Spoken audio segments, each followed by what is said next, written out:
Hello everybody and welcome back to the Sammy Snake Racing YouTube channel, home of the fastest snake in the world, your host, Sammy Snake. Now if you're using a Fanatec wheel in Gran Turismo 7, or any sim really, and you're confused by all the tuning menu settings, this video will explain exactly what each one does and how you can adjust it to suit your driving style. Now I'm using the Fanatec DD Pro with the 8Nm boost kit, but this applies to all Fanatec wheels. So let's dive in and break down all the settings for you to understand. Okay, let's talk tuning profiles. So each wheel comes with 5 custom profiles, labeled set 1 to set 5.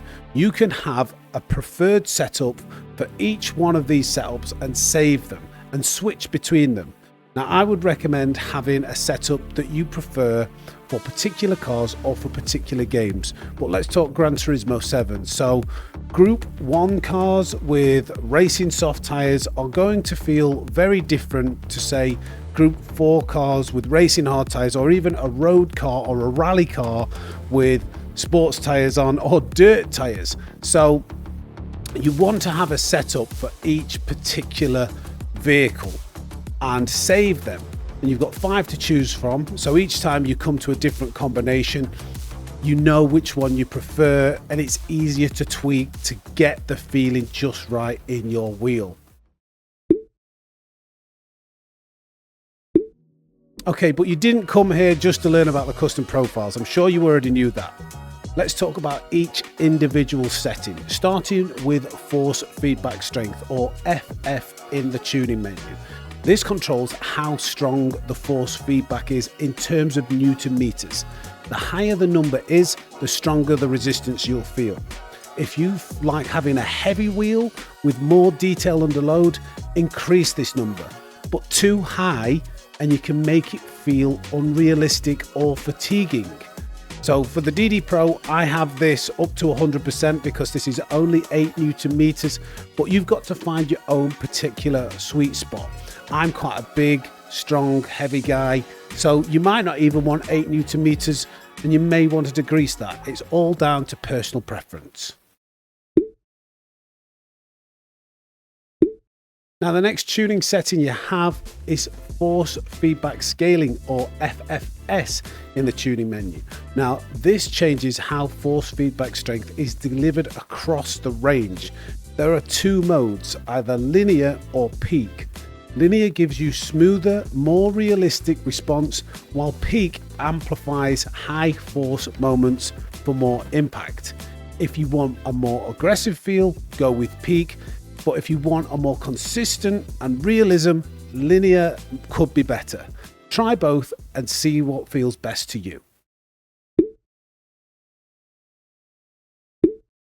The next setting in the tuning menu is natural dampener, or NDP. Now this adds resistance to quick wheel movements and helps stop oscillation when you let go of the wheel. The higher the value means the wheel feels heavier and more controlled, but too high and it will start to dull the road feel. I would advise starting at around 10 to 20 and increase it if the wheel feels too twitchy, or decrease it if it starts to feel a little sluggish. Now the next one on the list is natural friction, or NFR. This simulates friction from the steering system. It makes the wheel feel more grounded or weighted. The higher the value, the more resistance you have to turning the wheel, giving you more of a real car feel. I would advise starting at around 5 to 15, lower it if you want a looser feel, and raise it if you want it to feel more planted. I personally prefer a higher setting with this, as I like to know when the steering starts to go light to indicate when you are starting to understeer. Alright, let's move on to natural inertia, or NIN. So this simulates the inertia or weight of the steering wheel. Think of it of momentum when turning the wheel. The higher the value, the slower the wheel will respond. I would advise starting this quite low, around 0 to 5, and only increase this value if you are struggling with smooth inputs, if you are quite jerky and you feel that the car is losing control quite easily through complex corners. Maybe increase this value to smoothen your inputs slightly. Now we're on to Interpolation Filter, or INT. Now, this smooths out the force feedback signal if the game sends low resolution data. The lower the value gives the sharper detail. The higher the value, the more you smooth it out, but it can add delay. Now in Gran Turismo 7, it has really clean force feedback. So I would advise having this turned off or only one. But to be honest, I would just have it off for Gran Turismo 7. So what about force feedback intensity, or FEI? This controls how punchy the effects feel, like hitting curbs, bumps, or road texture. The higher the setting, the more crisp and aggressive the feedback. The lower, the softer and more dampened. Now, I would suggest having this maxed out so you can feel all the details in the road. But if you're running a lot of force feedback and it's too sharp and aggressive, perhaps lower this down to around 80 or 90. Now for game force feedback strength, or FOR. Now, to be honest, this just adjusts the overall force from the game. But in Gran Turismo 7, you don't really need to do that because it has its own setting within the game. I'd leave this at 100 unless you're running into force clipping or want a softer feeling across all games. Right, I'm going to give you a 2-for-1 here. We're going to talk about spring rate, or SPR. Now this adds a centering spring force, but Gran Turismo 7 doesn't use this at all, so you can safely leave this at 0 to avoid any weird behavior. But what about dampener effect, or DPR? So this is a game controlled dampening, like traction control, surface drag, or power steering simulation. In Gran Turismo 7, it doesn't have any effect, especially on slippy surfaces. So set this to 100 if you want to feel more of that simulation. Lower it if you prefer an undampened feel. So those are all your settings for the wheel itself, but there are also pedal settings. So for BLI, or brake level indicator, this controls the brake lights on your wheel, and it makes them flash depending on how hard you press the pedal. It doesn't affect gameplay, it's just visual. So it's a preference if you want to have it on or off. You may want to know when you're at 100% braking input. So perhaps set that to 100% and have it turned on so you know you're fully on the brakes.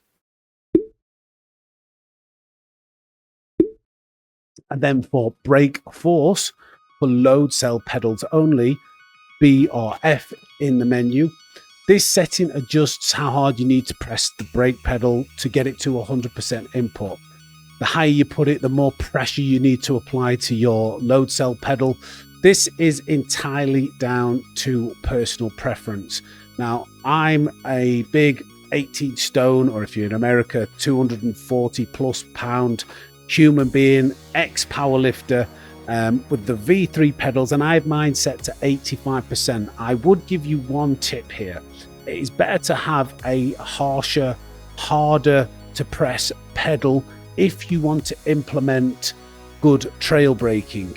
You need to be able to lift off the pedal, still apply some pressure to be able to trail brake effectively. If it's too easy to get to 100% braking inputs, it's going to be very hard to lift off gradually and retain some of that braking pressure you need in order to implement trail braking effectively. So one word of advice for that, but it is down to personal preference and how much force you personally have.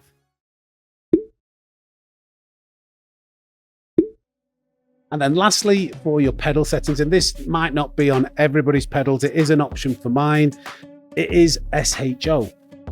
vibration effect. So this allows the pedals to vibrate under certain circumstances. So you can set your pedal, if you've got a feature on them like this, to vibrate when you're at 100% braking pressure. It doesn't affect driving performance. It's down to personal preference. If you want to get an indication of when you are at whatever percentage braking input, then you can set this. I believe I do actually have this turned on. I like to know when I'm at 100% braking input and to get that feeling through the pedal. But again, personal preference. Okay, we've gone through all the wheel settings and all the pedal settings that you can adjust in the Fanatec tuning menu, but there is some bonus in-game Gran Turismo 7 settings.